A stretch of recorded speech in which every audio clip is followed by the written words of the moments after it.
السلام علیکم یا علی علیہ السلام مدد۔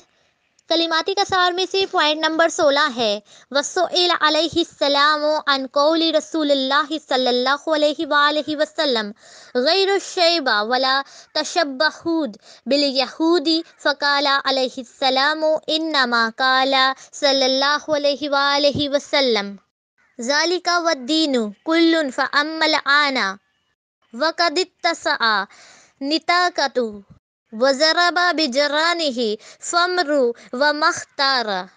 کہ پیغمبر صلی اللہ علیہ وآلہ وسلم کی حدیث کے متعلق کہ بڑھاپے کو خضاب کے ذریعے بدل دو اور یہود سے مشابہت اختیار نہ کرو۔ آپ سے سوال کیا گیا تو آپ نے فرمایا کہ رسول اللہ نے یہ اس موقع کے لیے فرمایا تھا کہ جب دین والے کم تھے، اور اب جب کہ اس کا دامن پھیل چکا ہے اور سینہ ٹیک کر جم چکا ہے تو ہر شخص کو اختیار ہے۔ اس کلمات کی تشریح میں یہ ہے کہ اس کا مقصد ہے کہ ابتدائی اسلام میں مسلمانوں کی تعداد کیونکہ کم تھی، اس لیے ضرورت تھی کہ مسلمانوں کو جماعتی حیثیت کو برقرار رکھنے کے لیے انہیں یہودیوں سے ممتاز رکھا جائے۔ اس لیے رسول اللہ نے حزاب کا حکم دیا کہ جو یہودیوں کے ہاں موسوم نہیں ہیں۔ اس کے علاوہ یہ بھی مقصد تھا کہ وہ شخص دشمن کے مقابلے میں ضعیف و سنرسیدہ دکھائی نہ دے۔ نہج البلاغہ کی کلماتی کثار میں سے پوائنٹ نمبر 21 ہے وقال علیہ السلام لنا حق فإن آتینہ وإلا رکبنا اجاز الإبل وإن تعالی السر کہ ہمارا ایک حق ہے، اگر وہ ہمیں دیا گیا تو ہم لے لیں گے، ورنہ ہم اونٹ کے پیچھے والے پھٹوں پر سوار ہوں گے اگرچہ شب روی طویل ہو۔ اس کے حوالے سے سید رضی فرماتے ہیں کہ بہت عمدہ اور فصیح کلام ہے۔ اس کا مطلب یہ ہے کہ اگر ہمیں ہمارا حق نہ دیا گیا تو ہم ذلیل و خوار سمجھے جائیں گے، اور یہ مطلب اس طرح نکلتا ہے کہ اونٹ کے پیچھے کے حصہ پر ردیف بن کر غلام اور قیدی یا اس قسم کے لوگ ہی سوار ہوا کرتے ہیں۔ کلماتی کثار میں سے پوائنٹ نمبر 22 ہے وقال علیہ السلام من ابطا بہ عملہ لم یسر بہ نسبہ کہ جسے اس کے اعمال پیچھے ہٹا دے اسے حسب و نسب آگے نہیں بڑھا سکتا۔ نہج البلاغہ کا کلماتی کثار میں سے پوائنٹ نمبر 23 ہے وقال علیہ السلام من کفارات الذنوب العظام اغاثۃ الملہوف وتنفیس عن المکروب کہ کسی مضطرب کی داد فریاد سننا، مصیبت زدہ کو مصیبت سے چھٹکارا دلانا بڑے بڑے گناہوں کا کفارہ ہے۔ کلماتی کثار میں سے پوائنٹ نمبر 24 ہے وقال علیہ السلام یبن آدم اذا رأیت ربک سبحانہ یتابع علیک نعمہ وانت تعصیہ فاحذرہ کہ اے آدم کے بیٹے، جب تو دیکھے کہ اللہ سبحانہ تجھے پے در پے نعمتیں دے رہا ہے تو اس کی نافرمانی کر رہا ہے تو اس سے ڈرتے رہنا۔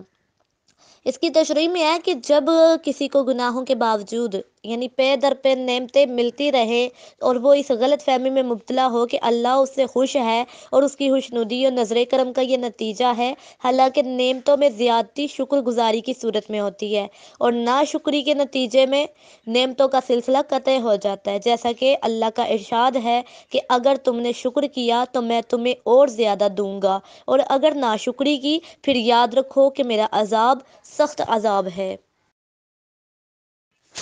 السلام علیکم یا علی علیہ السلام مدد۔ کلماتی کثار میں سے پوائنٹ نمبر 16 ہے وَسُئِلَ علیہ السلام عن قول رسول اللہ صلی اللہ علیہ وآلہ وسلم غیر الشیب ولا تشبہود بالیہود فقال علیہ السلام انما قال صلی اللہ علیہ وآلہ وسلم ذالک والدین کل فاما الآن وقد اتسع نطاقۃ وضرب بجرانہ فمر ومختار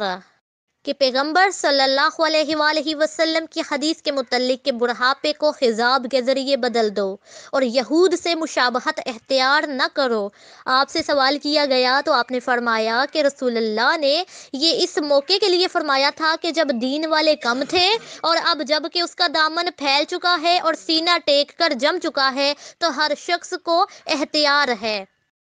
اس کلمات کی تشریح میں یہ ہے کہ اس کا مقصد ہے کہ ابتدائی اسلام میں مسلمانوں کی تعداد کیونکہ کم تھی، اس لیے ضرورت تھی کہ مسلمانوں کو جماعتی حیثیت کو برقرار رکھنے کے لیے انہیں یہودیوں سے ممتاز رکھا جائے۔ اس لیے رسول اللہ نے حزاب کا حکم دیا کہ جو یہودیوں کے ہاں موسوم نہیں ہیں۔ اس کے علاوہ یہ بھی مقصد تھا کہ وہ شخص دشمن کے مقابلے میں ضعیف و سنرسیدہ دکھائی نہ دے۔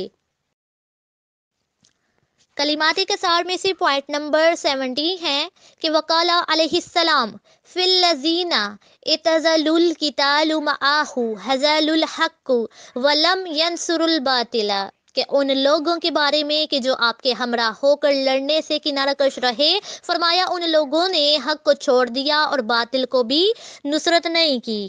اس کی تشریح میں بیان کرتے ہیں کہ یہ ان لوگوں کے متعلق ہے کہ جو اپنے کو غیر جانبدار ظاہر کرتے ہیں، جیسے کہ عبداللہ ابن عمر، سعد ابن ابی وقاص یا ابو موسیٰ اشعری، احنف ابن قیس اور انس بن مالک وغیرہ، کہ ان لوگوں نے کھلم کھلا جو ہے باطل کی حمایت نہیں کی، مگر حق کی نصرت سے ہاتھ اٹھا لینا بھی ایک طرح سے باطل کو تقویت پہنچاتا ہے، اس لیے ان کا شمار مخالفین حق کے گروہ میں سے ہی ہوگا۔ کلماتی کسار میں سے پوائنٹ نمبر 18 ہے وقال علیہ السلام من جرا فی انان اعمالہ اسرا باجلہ، کہ جو شخص امید کی راہ میں بگٹٹ دوڑتا ہے وہ موت سے ٹھوکر کھاتا ہے۔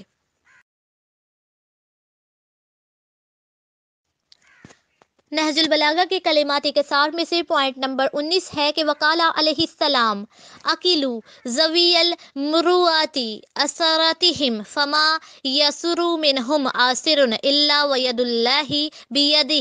یرفعہ، کہ بامروت لوگوں کی لغزشوں سے درگزر کرو، کیونکہ ان میں سے بھی جو لغزش کھا کر گرتا ہے تو اللہ اس کو ہاتھ دے کر اسے اوپر اٹھا لیتا ہے۔ نہج البلاغہ کے کلماتی کسار میں سے پوائنٹ نمبر 20 ہے وقال علیہ السلام قرینت الہیبۃ بالہیبۃ والحیاء بالحرمان والفرصۃ تمر مر السحاب فانتہر فرص الخیر، کہ خوف کا نتیجہ ناکامی اور شرم کا نتیجہ محرومی ہے، اور فرصت کی گھڑیاں تیز رو ابر کی طرح گزر جاتی ہیں، لہٰذا بلائی کے ملے ہوئے موقعوں کو غنیمت جانو۔ اس حوالے سے رسول اللہ کا بھی ارشاد ہے کہ حیا کی دو قسمیں ہیں، ایک وہ جو بتقاضۂ عقل ہوتی ہے، یہ حیا علم و دانائی ہے، اور ایک وہ جو حماقت کے نتیجے میں ہوتی ہے، یہ سراسر جہل و نادانی ہے۔